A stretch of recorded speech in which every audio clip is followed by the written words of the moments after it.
Good morning students.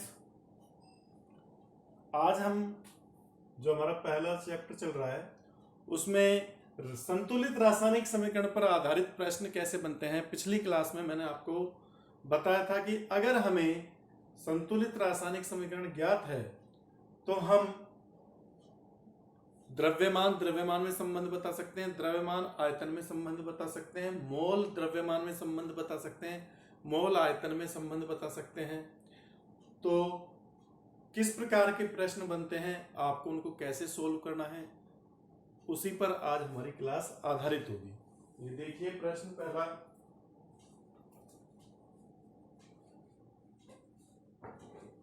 जैसे question है, एक एक क्वेश्चन को ध्यान से समझना है जिससे आपका बेस क्लियर हो। पहला क्वेश्चन है 12.35 ग्राम कॉपर कार्बोनेट को गर्म करने पर CuCO3 को गर्म करने पर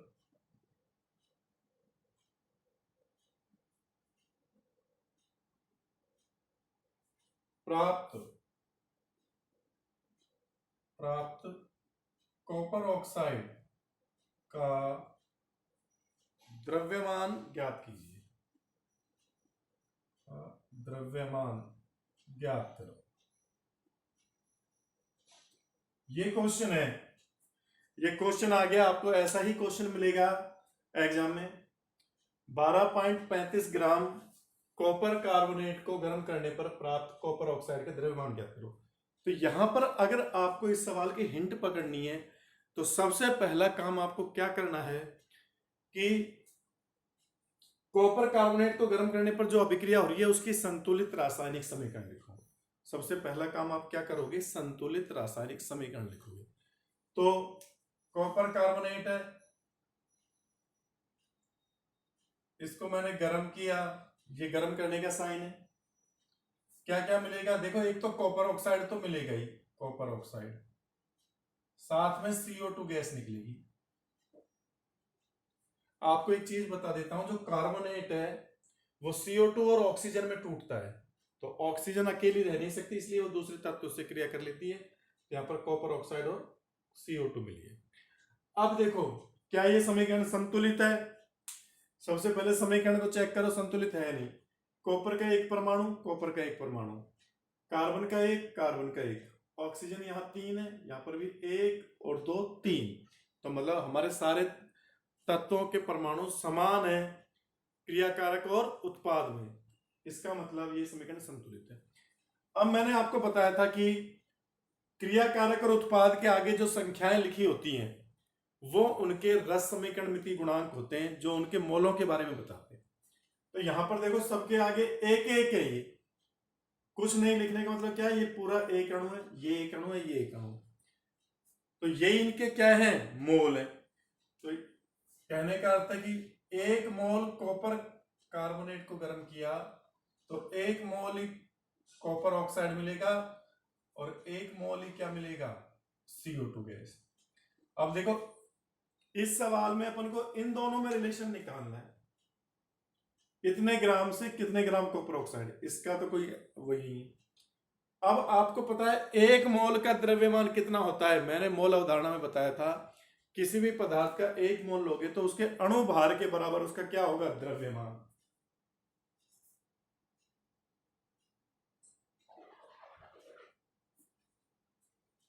इसका मतलब इसका अणु भार निकालो। कॉपर कार्बोनेट का मैं इधर निकाल रहा हूं एक साइड में, CuCO3, मैंने कॉपर का लिखाया था 63.5, कार्बन का 12 और ऑक्सीजन 3 है, 16 3 48। इसको आप सोल्व करोगे तो आपका आएगा 123.5, 123.5 ग्राम। तो ये तो 1 मोल का द्रव्यमान कितना है, 123.5 ग्राम। भाई ये अणुभार है, अणुभार के बराबर ही ग्राम में मात्रा होती है 1 मोल का द्रव्यमान। कॉपर ऑक्साइड का कितना निकलेगा, तो कॉपर ऑक्साइड का निकाल लो, 63.5 और 16, कितना आएगा आप जोड़ोगे तो 63.5 और 16 का 79.5। तो ये इसके एक मोल का द्रव्यमान कितना 79.5 ग्राम। तो अब देखो आपको रिलेशन हिंट मिल गई, द्रव्यमान द्रव्यमान का संबंध बताना है। ये चीज पता लग गई कि 123.5 ग्राम से 79.5 ग्राम कॉपर ऑक्साइड प्राप्त होता है। तो चूंकि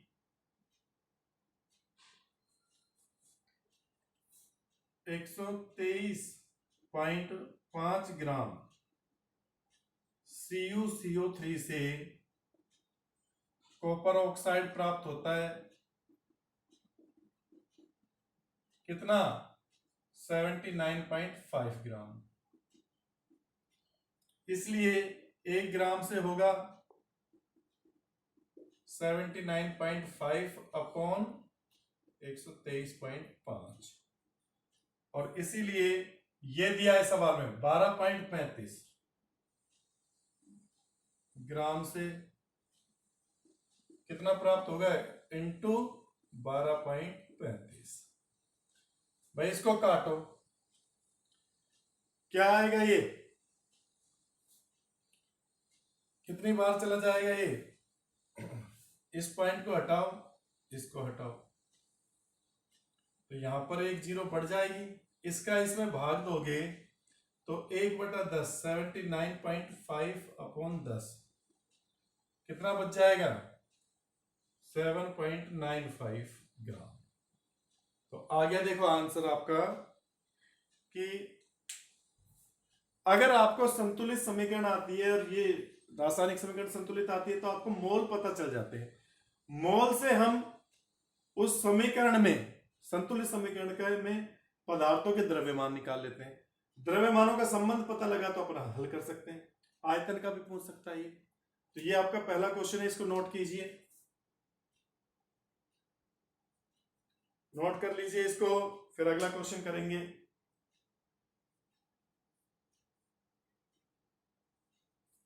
ये 7.95 है।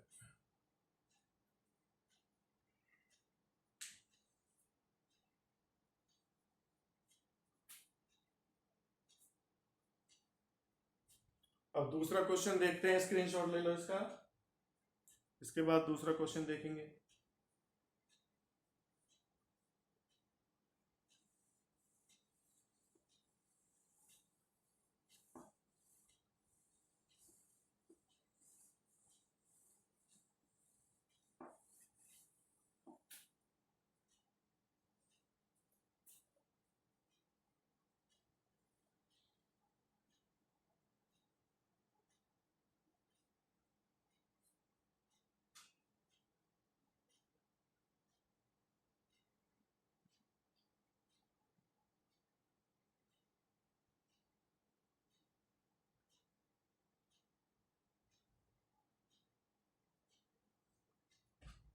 हाँ भाई दूसरा क्वेश्चन देखिए आप, दूसरा क्वेश्चन है 200 किलो मतलब 200 किलोग्राम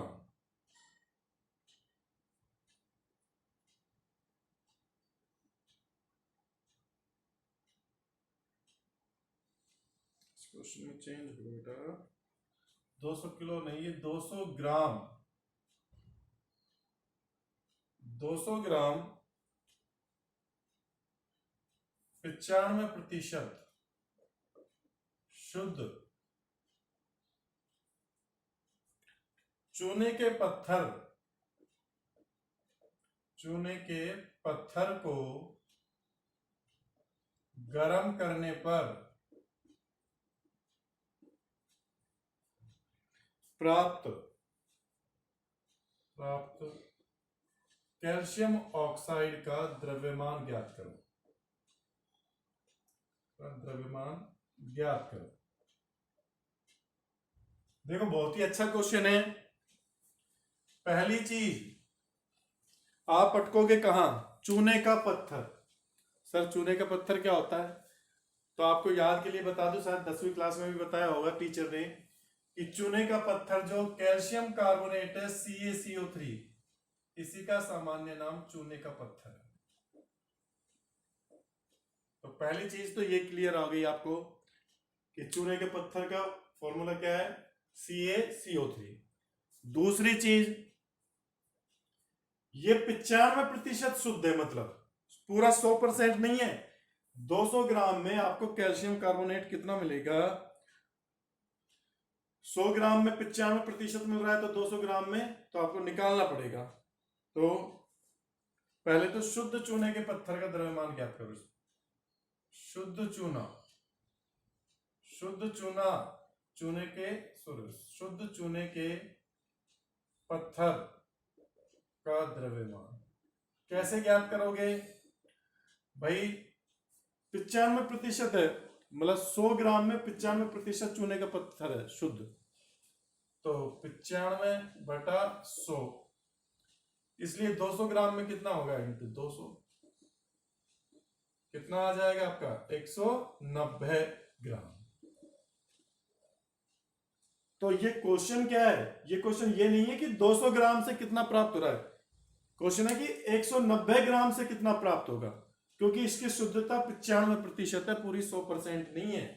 अगर वो क्वेश्चन यूं देता कि 200 ग्राम चूने के पत्थर को गर्म करने पर प्राप्त कैल्शियम ऑक्साइड का द्रव्यमान ज्ञात करो, तो हम डायरेक्ट अपनी इक्वेशन बनाते हैं 200 ग्राम के हिसाब से सोल्व करते। लेकिन इसने बोल दिया कि 95% है चूने का पत्थर शुद्ध, इसका मतलब 100 ग्राम पत्थर ले रहे हो तो उसमें 95% चूने का पत्थर मिलेगा प्योर। अब देखिए इक्वेशन लिखो, कैल्शियम कार्बोनेट CaCO3 गर्म करेंगे कैल्शियम ऑक्साइड प्लस CO2, समीकरण संतुलित है, वही इसके 1 मोल, इसका भी 1 मोल। अब इस 1 मोल का द्रव्यमान ज्ञात करोगे तो अणु भार निकाल लो, अणु भार के बराबर ग्राम में मात्रा। CaCO3 कैल्शियम का 40, कार्बन का 12, ऑक्सीजन का 48, कितने हो गए भाई, पूरे 100। तो 1 मोल का द्रव्यमान कितना आ गया, 100 ग्राम। तो इसके 1 मोल का द्रव्यमान कितना होगा, 40 + 16 56 ग्राम। तो इक्वेशन बन जाएगी, चूंकि 100 ग्राम से प्राप्त हो रहा है 56 ग्राम, तो 190 ग्राम से वही इक्वेशन बनेगी, 100 ग्राम CaCO3 से 56 ग्राम मिलेगा, इसलिए 1 ग्राम से 56/100, और इसलिए 190 ग्राम से, तो 190, 10 से 10 कट गई, 19 को आप 56 से गुणा करो और 10 का भाग 2, तो 106.4 ग्राम आएगा। ये आ जाए, ठीक है भाई, नोट कर लीजिए, ये दूसरा क्वेश्चन हो गया। ये दोनों क्वेश्चन द्रव्यमान द्रव्यमान पर आधारित है, द्रव्यमान द्रव्यमान संबंध पर।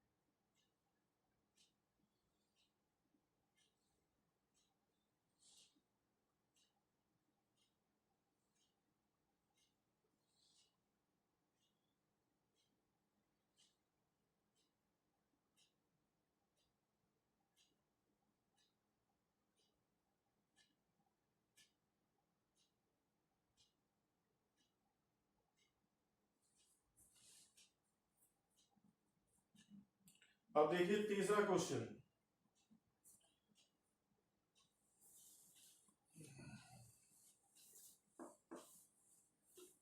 जितने ज्यादा आप न्यूमेरिकल करेंगे उतना ही ज्यादा आपके कंसेप्ट क्लियर होंगे।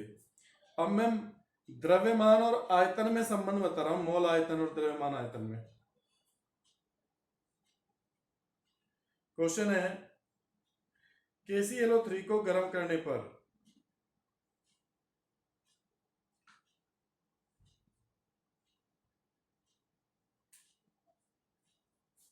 क्वेश्चन है 0.1 मोल KClO3 पोटेशियम क्लोरेट KClO3 को गर्म करने पर प्राप्त ऑक्सीजन का आयतन ज्ञात करो। प्राप्त O2 का NTP पर आयतन ज्ञात करो।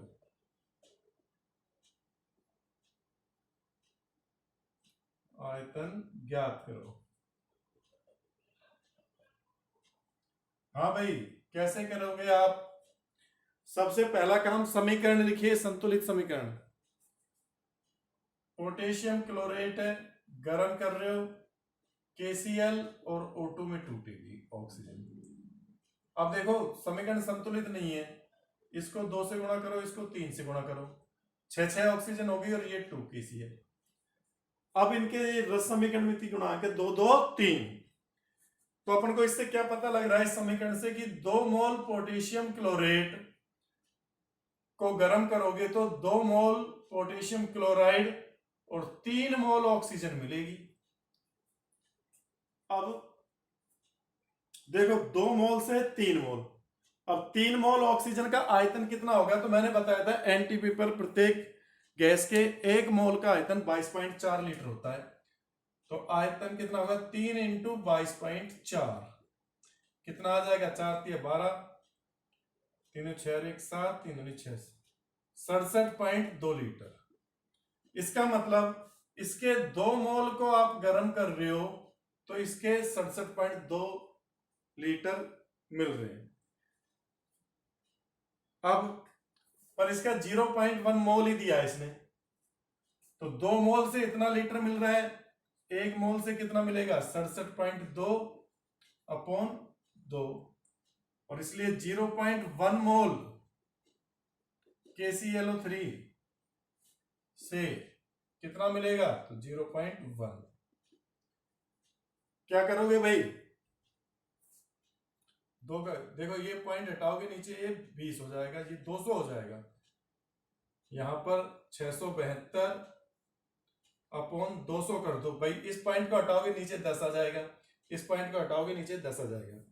200 का 672 में भाग दो तो 3 बार जा रहा है, 200 3 600, आपके फिर पॉइंट लग जाएगा 720, फिर वो 3 बार ही जाएगा, ठीक है ना? 600, फिर कितना बचेगा? 120, तो ये आ जाएगा आपका 3.36 लीटर, 3 2 6 12। तो देखो ये क्वेश्चन सॉल्व हो गया। सीधा क्वेश्चन था। आपको क्या क्या चीज मोल अवधारणा में जो मैंने बताया वो मोल वाले पॉइंट सारे पता होने चाहिए। इजी सा क्वेश्चन है। 1 मोल का द्रव्यमान कितना होता है? उसके अणुभार के बराबर। 1 मोल का आयतन कितना होता है? 22.4 लीटर। ये 2 पॉइंट याद रखने, माइंड में बैठा लो, रट लो। इसके बाद अगला क्वेश्चन करते हैं, इसका स्क्रीनशॉट ले लीजिए।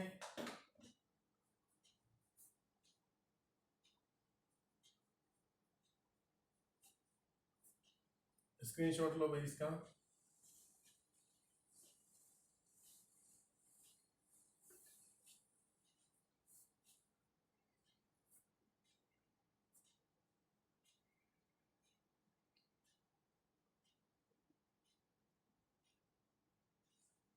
अगला क्वेश्चन है 11.2 लीटर CO2 को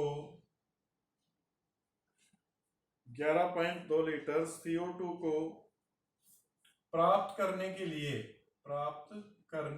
लिए कितने ग्राम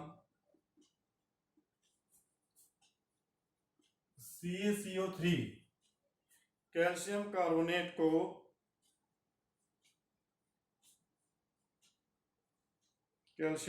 को गर्म करना होगा? गर्म करना होगा। तो समीकरण कैल्शियम कार्बोनेट को गर्म करने पर CO2 मिल रही है, CaO प्लस CO2। संबंध बना लो, ये 1 मोल मात्रा है, इसका भी 1 मोल और कार्बन डाइऑक्साइड का भी 1 मोल मिला है। संतुलित समीकरण में जो क्रियाकारक और उत्पाद के आगे गुणांक होते हैं वो उनकी मोलों को बताते हैं। अब 1 मोल का द्रव्यमान अभी निकाला था अपन ने CaCO3 का, दोबारा निकाल देता हूं। 40 प्लस 12 प्लस 48 100। तो 1 मोल का द्रव्यमान क्या है? 100 ग्राम। 100 ग्राम कैल्शियम कार्बोनेट को जब गर्म करोगे तो CO2 का 1 मोल मिल रहा है, और 1 मोल का आयतन कितना होता है? 22.4 लीटर। तो एक संबंध मिल गया कि 100 ग्राम से इतने लीटर मिलेगा। अब वो पूछ रहा है कि 11.2 लीटर के लिए कितना कैल्शियम कार्बोनेट को गर्म करना होगा। रिलेशन बना लो, चूंकि 22.4 लीटर CO2 प्राप्त होती है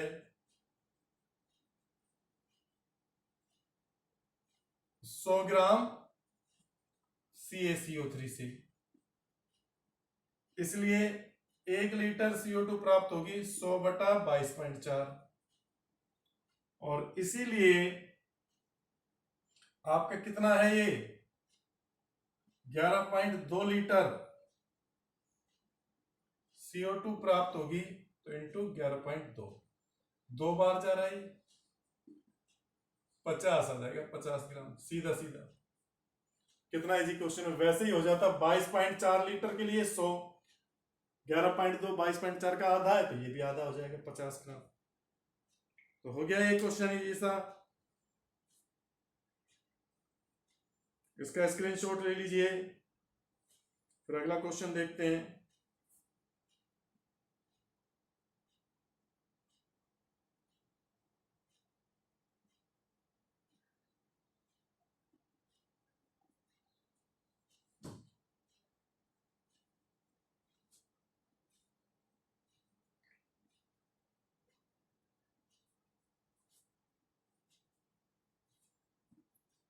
हाँ भाई, ले लिया इसका स्क्रीनशॉट। अब अगला क्वेश्चन देखते हैं भाई।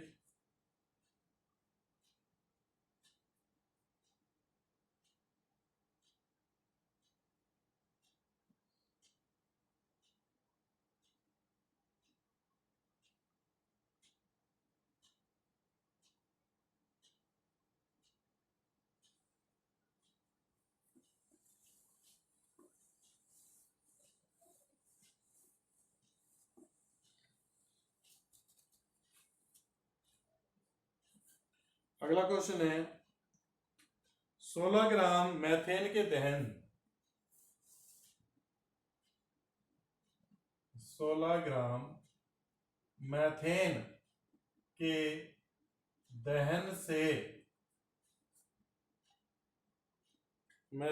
दहन से प्राप्त जल की मात्रा ज्ञात करो। एक तरह से द्रव्यमान ही ज्ञात करना है, जल की मात्रा। तो सबसे पहले तो मैथेन के दहन की समीकरण लिखो। देखो, जब भी किसी पदार्थ का दहन होता है तो ऑक्सीजन की उपस्थिति में उसको जलाया जाता है। दहन का मतलब है ऑक्सीजन के द्वारा उसका जलना। तो मैथेन का फॉर्मूला होता है CH4, ये मैथेन है। ऑक्सीजन के द्वारा इसको जलाओगे CO2 और H2O मिलेंगे। कार्बन ऑक्सीजन से क्रिया करके CO2 बनाएगी, हाइड्रोजन ऑक्सीजन से क्रिया करके H2O बनाएगी। अब यहां पर देखो, आप समीकरण संतुलित करो। यहां कितनी है? 4 हाइड्रोजन, तो इधर भी 4, 2H2O कर दिया। फिर इसके बाद देखो ऑक्सीजन कितनी हो गई? 2 और 2 4, तो यहां 2O2 करो। अब बनेगा इसका 1 मोल, इसके 2 मोल से क्रिया कर रहा है ऑक्सीजन के से। CO2 का 1 मोल बना रहा है और H2O के 2 मोल। अब इनका द्रव्यमान ज्ञात करना है। तो आपको पता है 1 मोल का द्रव्यमान उसके अणु भार के बराबर होता है। CH4 का अणु भार कितना होगा? 12 प्लस 4 16 ग्राम। अपन को तो मैथेन और जल की मात्रा में, और 2 मोल H2O का कितना होगा द्रव्यमान? तो 2 तो आगे आ जाएगा, और H2O का अणु भार निकाल दो। 2 + 16 18, 18 दूनी 36, 36 ग्राम। तो देखो 16 ग्राम के दहन से कितने ग्राम मिल रही है? 36 ग्राम। ये 36 ग्राम जल प्राप्त हो रहा है। सीधा सीधा क्वेश्चन है, कोई वो ही नहीं है। संतुलित समीकरण करिए और अपना आंसर आ गया। ठीक है भाई, ये रिलेशन पूछा है उसने।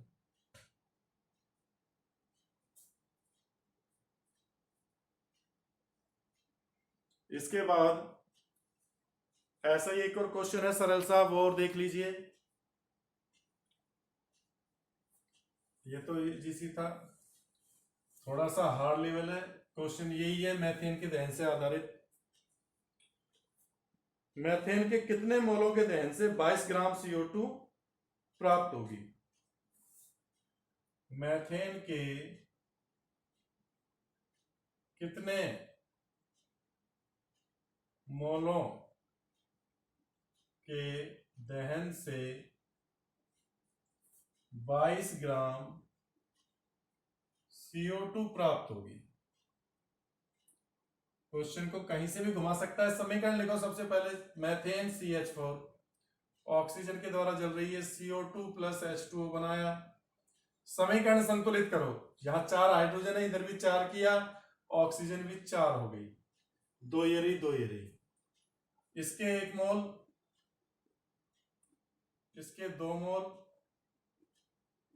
इसका 1 मोल और इसके 2 मोल। अब आप क्या करोगे भाई? वो पूछ रहा मीथेन के कितने मोलों के दहन से 22 ग्राम CO2। तो देखो 1 मोल का द्रव्यमान कितना होता है?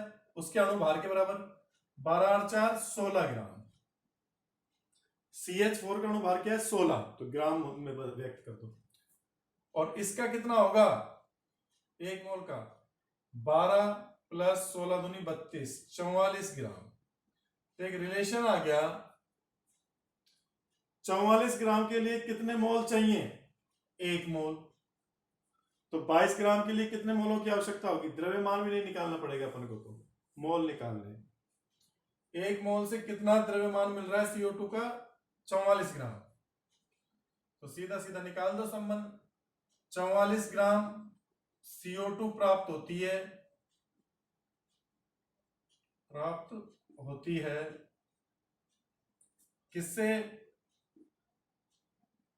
1 मोल से, 1 मोल CH4 से। इसीलिए 1 ग्राम प्राप्त होगी 1/44, और इसीलिए 22 ग्राम, तो ये 0.5 मोल, ये आपका आंसर आ गया। 0.5 मोल मीथेन से 22 ग्राम CO2 प्राप्त होगी। तो ये इस तरह ये क्वेश्चन सोल्व करने हैं आपको, रासायनिक समीकरण पर आधारित प्रश्न। और भी प्रश्न बनते हैं, थोड़े जटिल प्रश्न भी बनते हैं, वो भी कराऊंगा मैं चैप्टर के एंड में या बीच में, जैसे जैसे मुझे टाइम मिलेगा। लेकिन इस चैप्टर में जितनी ज्यादा आप सूत्रों को याद करो और फिर उस पर आधारित सवाल करो, तभी आपका बेस क्लियर होगा, वरना क्लियर नहीं होगा। ठीक है भाई, आज तक के लिए इतना काफी है।